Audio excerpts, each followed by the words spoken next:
Hello everyone, good morning. जैसे कि आप जानते हैं, राजस्थान एसआई दरोगा भर्ती की एग्ज़ाम डेट फिक्स हो चुकी है। जिन दोस्तों ने जोश में आके फॉर्म फिल किया है, उनको अपने जोश को बनाए रखना है। ऐसा नहीं होना चाहिए कि डे बाय डे उनका जोश कम हो जाए। नहीं, अपने जोश को, अपनी उमंग को बनाए रखिए। हमेशा अपने आप को पॉजिटिव बनाए रखिए, ऊर्जावान बनाए रखिए और मेहनत करते रहिए। ऐसा नहीं है कि हमारे पास दिन कम है, हम नहीं पढ़ पाएंगे, सिलेबस बहुत बड़ा है। हमेशा अपने आप को ऊर्जावान बनाए रखें। थिंक पॉजिटिव,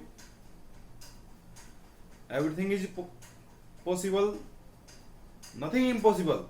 ऐसा कुछ नहीं है जो असंभव है। आप सब कुछ कर सकते हैं। जिस जोश के साथ, जिस उमंग के साथ आपने फॉर्म लगाया है, उस उमंग को बस बरकरार रखिए, उसको कंटिन्यू बनाए रखो। बहुत से दोस्त ऐसे होंगे जिनको अभी सिलेक्शन प्रोसेस का भी जानकारी नहीं होगी, तो सबसे पहले मैं उन्हीं को बता देता हूं। इसमें 2 पेपर होंगे। पहले फर्स्ट पेपर हिंदी, जिसमें 100 क्वेश्चन आएंगे 200 नंबर के। Second paper GK and GS, उसमें सारी आपकी हिस्ट्री, पॉलिटिकल, राजनीति व्यवस्था, सारे सब्जेक्ट आ जाएंगे जीके के। ज़्यादा मेहनत आपको फर्स्ट पेपर हिंदी पे देनी पड़ेगी, ज़्यादा फोकस करना पड़ेगा। सिलेक्शन की अहम भूमिका इसमें फर्स्ट पेपर निभाता है। अगर जिस भी विद्यार्थी ने अपने फर्स्ट पेपर में 160 प्लस नंबर कर दिए, 150 प्लस नंबर कर दिए, उनके सिलेक्शन को कोई नहीं रोकने वाला। उनका सिलेक्शन पक्का है।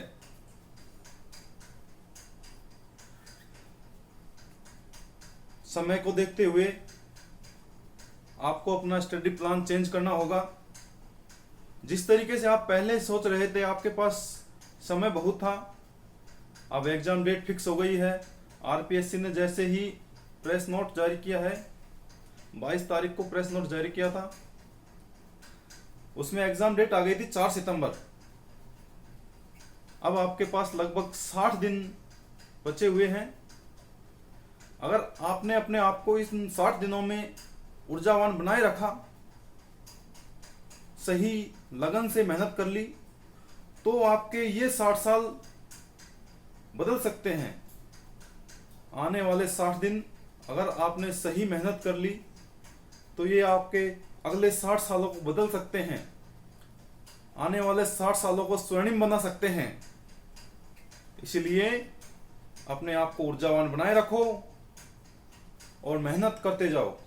इसके लिए सही प्लानिंग की जरूरत होगी, सही रणनीति की जरूरत होगी। किसी भी फील्ड में विजय होने के लिए सही प्लानिंग का होना जरूरी है। जिस प्रकार सिकंदर सही रणनीति के कारण, सही युद्ध रणनीति अपनाने से विश्व विजेता बना, तो आप भी तो विजेता बन सकते हैं। सिकंदर ने 48,000 सेना के साथ अपनी सही रणनीति को अपनाते हुए आगे बढ़ा और फारस के डेरियस तृतीय की लगभग 10 लाख सेना को पराजित किया। इसीलिए बोलते हैं nothing impossible, everything is possible. अगर आप कर्मठ होके, जुझारू होके, सही लगन से कार्य करते हैं, तो कुछ भी इम्पॉसिबल नहीं है, सब कुछ पॉसिबल हो सकता है। इसके लिए आपको सही रणनीति अपनानी पड़ेगी। जिस प्लानिंग से आप पढ़ रहे थे, उस प्लानिंग को चेंज करना पड़ेगा। जो स्टडी मटेरियल आप पढ़ रहे थे, स्टडी मटेरियल बहुत है, लेकिन अब आपको समय को देखते हुए उस स्टडी मटेरियल को चूज करना पड़ेगा कि हम क्या पढ़े, क्या ना पढ़े। सही अप्रोच के साथ आगे बढ़े, जिससे सिलेक्शन में कोई प्रॉब्लम ना हो। कम से कम सिलेबस पढ़े, जो सिलेक्टेड सिलेबस का ही स्टडी करना है, नया मटेरियल लेने की जरूरत नहीं है। जो पढ़ रहे हैं, जिस फील्ड में आपकी पकड़ अच्छी है उस पर ज़्यादा से ज़्यादा ध्यान दें और पिछले पेपरों को एनालाइज करना ना भूलें। 2016 का जो एग्ज़ाम हुआ था उसका एनालाइज जरूर करें और अपनी आप को परखने के लिए टेस्ट देते रहे। जैसे आपने हफ्ते भर का प्लान बनाया है पढ़ने का, अपना टारगेट फिक्स करना, वही ये तो हमें करना ही करना है। टारगेट के अकॉर्डिंग पढ़ाई करनी है। जो टारगेट फिक्स किया है उसको 6 दिन में कंप्लीट करना है। जैसे ही आपका संडे है या कोई भी एक दिन चूज कर लीजिए आप अपने अकॉर्डिंग, और उस दिन आपको जो आपने हफ्ते भर में रीड किया है उसका रिवीजन। बोलते हैं ना, प्रैक्टिस मेक परफेक्ट। तो ज़्यादा से ज़्यादा प्रैक्टिस करनी पड़ेगी आपको। जितनी ज़्यादा प्रैक्टिस करेंगे उतना ज़्यादा निखार आएगा, उतनी ज़्यादा शार्पनेस आएगी और आपका कॉन्फिडेंस लेवल बढ़ता जाएगा। इसलिए आपके लिए प्रैक्टिस सेट निकालना बहुत ही ज़रूरी है और पढ़ाई भी उसी अकॉर्डिंग करनी है जिस तरीके से आपके पिछले साल में पेपर में किस तरीके से क्वेश्चन पेपर आया है। पिछले पेपर को एनालाइज करना भी जरूरी है। जब हम पढ़ते हैं हमारे सामने जो प्रॉब्लम्स आती है उनको नोट डाउन कर ले, उनके नोट्स बना ले। रिवीजन करते हैं तो उन नोट्सों को जरूर देखें जिससे आगे आने वाले टाइम में उनको पढ़े तो किसी प्रकार की कोई प्रॉब्लम ना आए, कोई समस्या ना आए।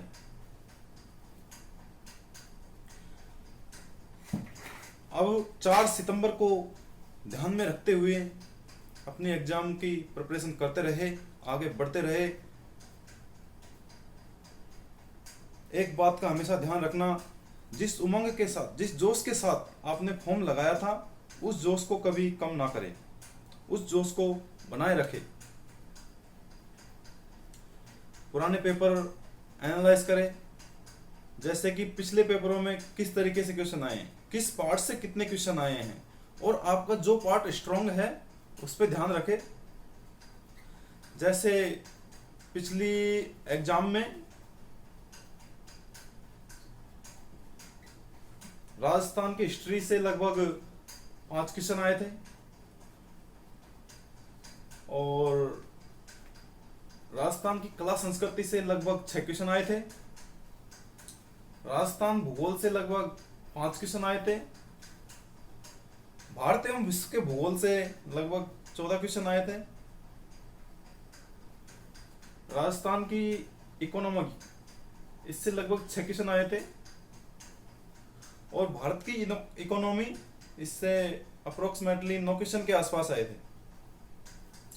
राजस्थान की पॉलिटी 4 या 5 क्वेश्चन, इंडिया पॉलिटी 10 से 11 क्वेश्चन, करंट अफेयर इससे लगभग 18-19 क्वेश्चन के आसपास आए हैं। जिस तरीके से नंबर का वेटेज है उसी तरीके से तैयारी करें, उसी तरीके से उस पोर्शन को पढ़े, उसी के अकॉर्डिंग टाइम देना है। अगर जिस पोर्शन में आपकी पकड़ अच्छी है उसको एकदम परफेक्ट करिए, उसमें किसी भी तरीके से नंबर नहीं कटने चाहिए। जिसके लिए आपको सबसे अहम बात रहेगी आप किस अप्रोच को अपना रहे हैं, किस रणनीति को लगा रहे हैं। तो दोस्तों, जिस प्रकार सिकंदर 48,000 सेना से 10 लाख की सेना को हरा सकता है, तो हम भी इन 60 दिनों में अगले 60 वर्ष बदल सकते हैं। बस इसके लिए अपनी सोच को पॉजिटिव रखना पड़ेगा और सही दिशा में मेहनत करते हुए आगे बढ़ना पड़ेगा। एक नया पोर्शन आया है, महिला एवं बाल कल्याण, बाल एवं महिला विकास। इसके 1-2 क्वेश्चन आ जाएंगे, ज़्यादा घबराने की जरूरत नहीं है। जैसे कि मैथ और रीजनिंग, इससे 10 नंबर का वेटेज है, तो इन 10 नंबरों को भी लगभग सभी ही बना लेंगे, क्योंकि रीजनिंग भी नॉर्मल आती है और मैथ का लेवल भी इतना हाई नहीं होता है। तो अपने आप को सक्रिय बनाए रखें, नियमित बनाए रखें और आगे बढ़ते रहे। सफलता आपके कदमों में होगी। इसलिए बोलते हैं nothing impossible, everything is possible. चलिए दोस्तों, टाइम को गवाए नहीं और चलते हैं। अगर आपने हमारे चैनल को अभी तक सब्सक्राइब नहीं किया है तो चैनल को सब्सक्राइब करें, वीडियो लाइक करें